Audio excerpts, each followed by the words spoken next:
भवन्तु सुखिनः सर्वे सन्तु निरामयाः सर्वे भद्राणि पश्यन्तु मा कश्चित् दुर्भाग् भवेत्। आज का सामयिक विचार विषय है सर्वे भवन्तु सुखिनः। हे ईश्वर सभी सुखी हों। आज की जो स्थिति है वैश्विक महामारी कोरोना से आज सभी लोग जूझ रहे हैं। आज ऐसे विषय पर प्रवचन देना प्रासंगिक होगा। देखो, मनुष्य जो है ये सभी जीवों में सर्वश्रेष्ठ है। गोस्वामी जी ने कहा, अहो भाग्य मानुष तन पावा। और पुराण में भी आया कि 84 लाख योनियों में भटकने के बाद ये मनुष्य का चोला मिलता है।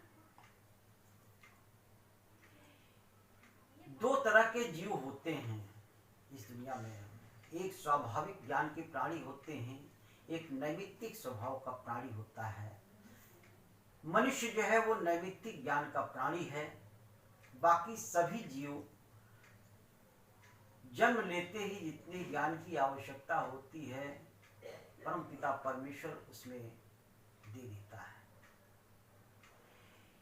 मनुष्य के पास मेधा शक्ति है, इंटेलेक्चुअल पावर, इसीलिए वो सभी जीवों में सर्वश्रेष्ठ माना गया। और इसी श्रेष्ठता के कारण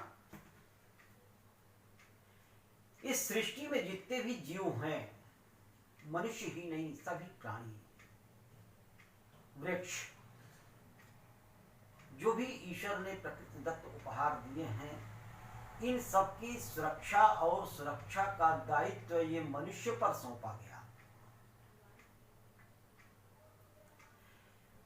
और आज का इंसान स्वाध्याय में कमी, धर्म के प्रति उपेक्षा, अनिच्छा, इसके कारण वो अपने इस दायित्व को भूल गया है कि परमपिता परमेश्वर ने इस सृष्टि की सुरक्षा का दायित्व उस पर सौंपा है।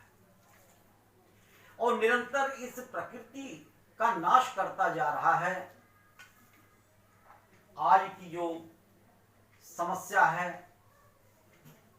कोरोना जैसे महामारी का,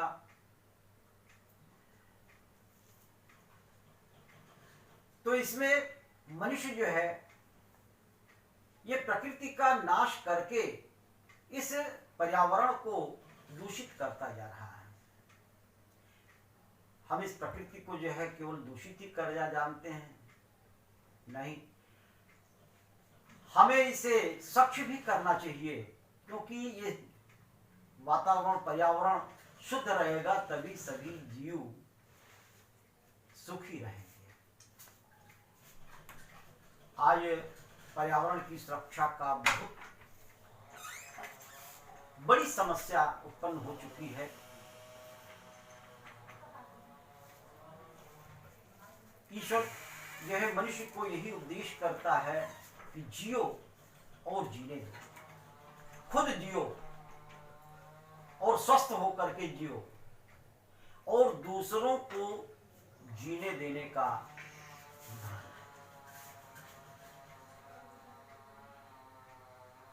और इसके लिए एक ही उपाय है।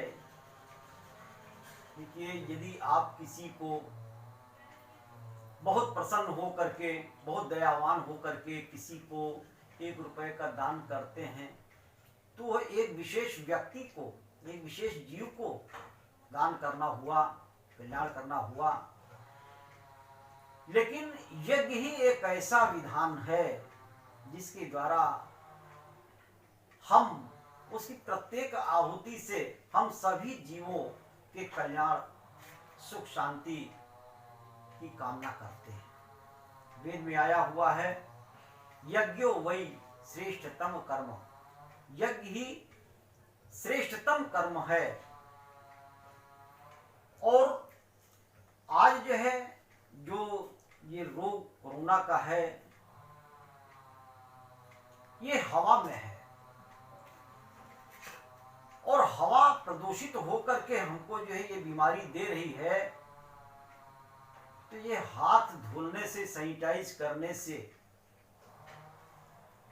ये बीमारी नहीं जाएगी। ये तो सिर्फ आप अपने शरीर को स्वच्छ कर ले रहे हैं, लेकिन नाक से, आंख से, कान से ये जो वायु अंदर को जाती है, ये कैसे पवित्र होगा, ये कैसे शुद्ध होगा? उसका एक ही कारण है कि हम यज्ञ कर रहे हैं, और यज्ञ करने से ही हम इस पर्यावरण का शोधन कर सकते हैं। और जब पर्यावरण शोधन हो जाएगा तो ये बीमारी अपने आप दूर हो जाएगी। राम राज्य के प्रसंग की हम चर्चा करते हैं कि उस समय का शासन काल सबके सुख शांति के लिए था, सभी सुखी थे। उसमें आया है दैहिक दैविक भौतिक तपा, राम राज नहीं काम ही व्यापा, अल्प मृत्यु नहीं कवन्यु पीरा, सब सुंदर निज निरुग शरीरा। ऐसा क्या था राम राज के प्रसंग में जो आज नहीं हो सकता? ईश्वर का जो उद्देश्य है मनुष्य के लिए वो तो सार्वभौमिक है, हमेशा के लिए है, सब जगह के लिए एक समान है। तो उस समय ऐसी व्यवस्था थी कि सब लोग स्वस्थ थे, आज निरोगी हैं। कारण उस समय का जीवन यज्ञीय जीवन था, और आज का जीवन केवल पर्यावरण को नष्ट करने का है। हमें अपने धर्म की इस मूल संस्कृति को हमें समझना होगा, उस यज्ञ की वैज्ञानिकता को हमें समझना पड़ेगा, तभी हम ऐसे रोग पर हम विजय प्राप्त कर सकते हैं। भारत विश्व गुरु था, यहां से ज्ञान विज्ञान कला कौशल सभी पूरे विश्व में जाता था। यहां लोग धार्मिक हुआ करते थे, वैज्ञानिक हुआ करते थे। इस यज्ञ की वैज्ञानिकता को, धार्मिकता को, आध्यात्मिकता को भली भांति जानते थे, और वो इसका प्रसार अन्य देशों में किया करते थे, और इसीलिए इस भारत को विश्व गुरु की संज्ञा दी गई। लेकिन आज स्वाध्याय, योग, यज्ञ, तप, शाकाहार ये हम भूल चुके हैं, इसीलिए ये बीमारियां हमारे ऊपर हावी होती जा रही हैं। हम इसे दूर कर सकते हैं, वही ऋषि और मुनियों की जो धारणाएं हैं वही लागू करके हम यह फिर से इस विश्व गुरु का ओहदा हम इस विश्व को दे सकते हैं। और वही संस्कृति जब हम लागू करेंगे तब हम अपने को गौरवान्वित कर सकते हैं, और इस बीमारी से निजात हम दिला सकते हैं। यज्ञ जो देव यज्ञ है, यज्ञ तो 5 तरह के होते हैं। जो देव यज्ञ है जिसमें हवन किया जाता है, ये 2 तरीके इसके अवधारणाएं हैं। इसमें जो सामग्रियां पड़ती हैं वो ऋतु अनुकूल पड़ती हैं और व्याधि के अनुकूल पड़ती हैं। आज के इस कोरोना महामारी में जो है यज्ञ सामग्री में हम गिलोय, गुगुल, नीम पत्ती, पीला सरसों, लौंग, चिरायता, ये विशेष रूप से हम उसमें हवन सामग्री में हम डालें। निश्चित रूप से इस पर्यावरण का शोधन होगा और सभी लोग अपने घरों में सामूहिक रूप से सार्वजनिक स्थलों पर सरकार ने जो भी सोशल डिस्टेंसिंग की गाइडलाइन दी हैं उसका उपयोग करके थोड़े ही लोग जुटें। इसका लाभ तो सबको ही मिलना है। अपने घर के अलावा हम अगर सार्वजनिक स्थलों पर करते हैं तो निश्चित रूप से इस पर्यावरण का शोधन होगा और ये बीमारी हमसे दूर होगी। आज देखते हैं टीवी चैनलों पर मोबाइल पर हमारे संतों के जो उपदेश आते हैं, कथाकारों के उपदेश जो आते हैं, हम उनसे निवेदन करेंगे कि इस यज्ञ की वैज्ञानिकता को, आध्यात्मिकता को समझें और अपने कथाओं को जो है शिथिल करते हुए इसके महत्व को बतावें, यज्ञ के महत्व को बतावें। आज सबसे बड़ी आवश्यकता हमारे समाज में इस देश के लिए, इस विश्व के लिए पर्यावरण का शोधन करना है।